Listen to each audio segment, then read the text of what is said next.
Hey everyone, my name is Tommy Reynolds and this is a behind the scenes as to what happened when I photographed World War II veteran Alf Hunt.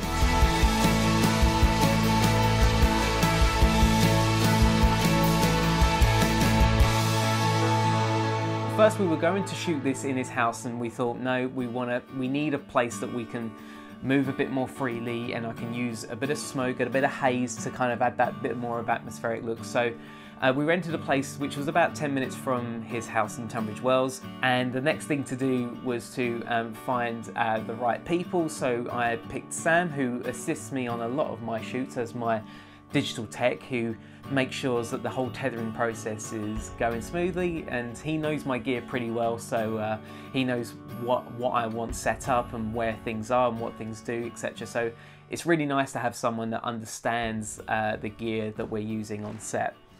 So with the gear itself, we used the camera. Let's start with the camera. So it's my go-to camera, it's my workhorse, it's the Canon 5D Mark III. I absolutely love that camera. And the lenses that we used, do you know what? We only end up using one lens for the whole shoot. I used the same lens for every single shot, which was a Sigma 50mm f1.4 Art. Now last year I said that the 35mm was my favourite, but now I think I've changed my mind. 50mm has been a new present for me, and I think that it's now my favourite lens versus the 35.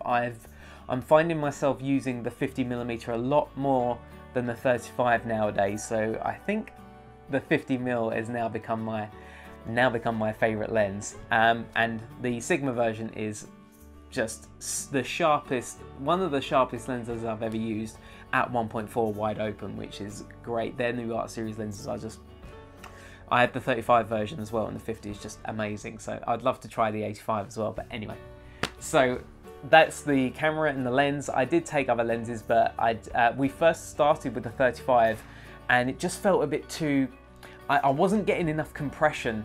So I swapped over to the 50 and straight away it felt so much better. We took a shot with the 50 and it looked so much better. In terms of the lighting that I used a modifier that I'd never used before as my key light, which is the Pixapro 170cm easy open softbox, which is massive.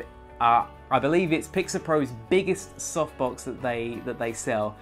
And it's amazing. I'd never used it until that day. That day was actually the first time I'd ever used it, so I was taking a chance because I've not really experimented with it. So I gave it a go and I absolutely love it. I mean, I thought the 150cm one was big enough, but using that was just, it gives you just so much opportunity. I mean, I thought, is there such a thing as a light that's too soft?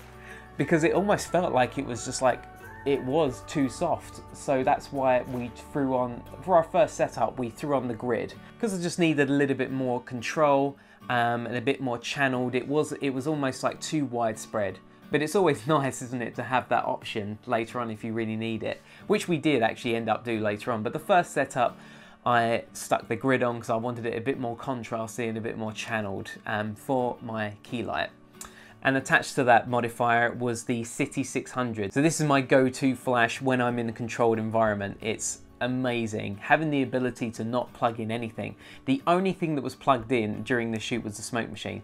Everything else was on battery powered because I was using Pika 200s, which are the ones I took to Vietnam with me, and I was using the City 600, which is what I do when I'm in a controlled studio environment. For the backlight, we used a 70cm beauty dish, and I put the grid on that as well as the hair light.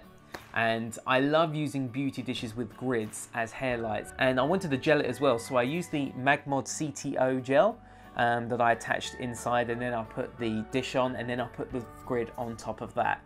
So that was my hair light. That was my go-to hair light, which I metered at the same as my key light. I used to fall into the struggle years ago when I'd always fall into the trap of, I'd always have my hair light too high and it was just so bright that like the edge was just blown out. So I metered the hair light to be the same as my key.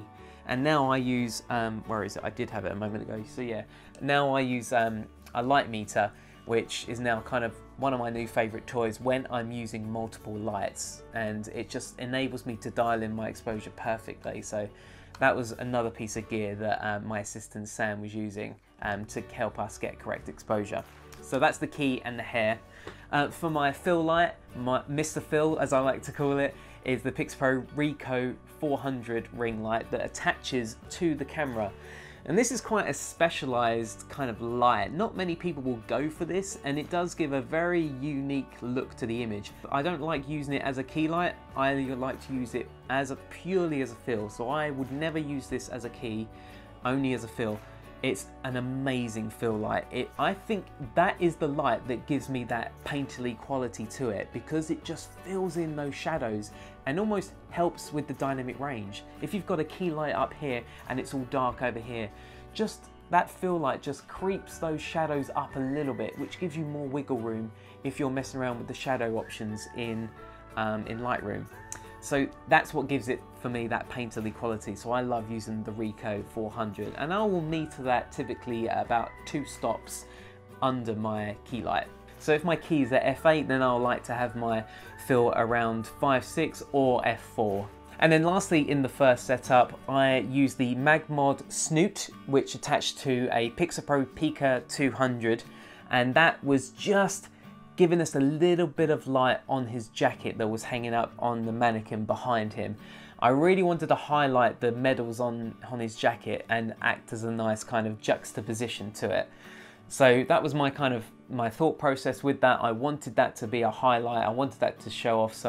But at the same time, because it was in the background, I didn't want it to be blurred. So I think I was about f10. When I was shooting this. I didn't want to shoot at f4, I didn't want it too blurred. There's no point having something blurred and lit up, because it would be even more distracting and not in a good way. So I needed it to be seen, so I shot this at f10. So that was the first setup. So the second and the third setup were very similar. All he did was just kind of sat down and stood up. We really didn't have the location that long, so you do have to think on your feet when you are limited in time. We only had a couple of hours, and one of those hours was spent setting up everything, so we were very limited. The second setup, we used a Pixapro Gravity backdrop, which is my favorite thing in the world. I absolutely love using these things. They stand anyone in front of it and you'll look amazing. You'll look so cool. So the hair light, that stayed the same. We got rid of the snoot. We didn't need it this time, but we did use, instead we took the snoot off and used bare bulb Pica as a background light. So I had Sam, my assistant, we didn't have a spare light stand, so he was just holding it and pointing it to the backdrop. Good thing about the Pica versus a typical speed light is the Pica has a modeling light if you have the speed light adapter. So because it had a modeling light, Sam was able to see where the flash was going to hit on the backdrop, so he was able to point it and get it every time. We did actually put a couple of Magmod grids on it as well, so that it wasn't too widespread. So I wanted it still kind of focused, hitting the background. So that was the background light. Key light again was the same. It was the 170cm easy open softbox. Now the thing is so easy to open. It's so easy to use. It's like an umbrella. It just folds out. It's double diffused as well. And we took the grid off for the second and third setup. Fill light again was the same. We used the Ricoh for this one. So the only things that were really different was really the backdrop and the way we were lighting the backdrop. Those were the only two things that were different. The key light, the fill light, the hair light, they were still the same.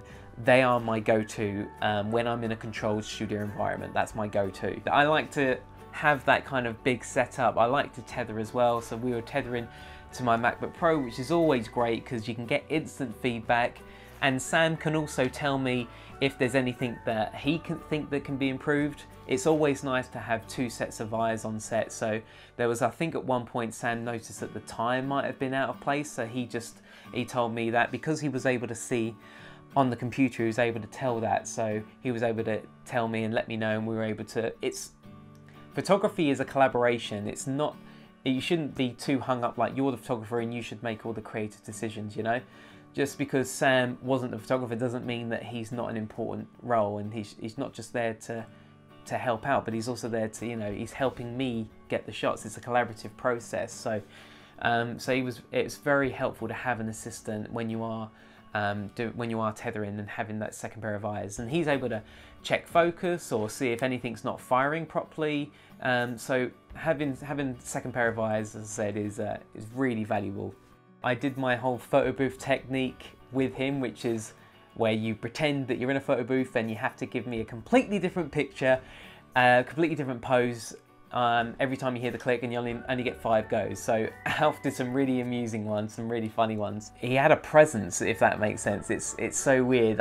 You really didn't need to do much with Alf. Just his presence alone just told the story, and those medals certainly helped tell the story as well. It was an absolute pleasure to photograph. I was so appreciative at the very end. I gave him a nice big handshake, and yeah, I think you could tell in the behind the scenes that I was really happy with the results. So if I can give you one piece of advice, it would be to experiment, and if you've got one light, then use it to death, and before you buy a new light, you know. Know exactly what you're doing with that light and what you can and can't do, its limitations, its advantages, its strengths and weaknesses, if you like, as a modifier or as a flash.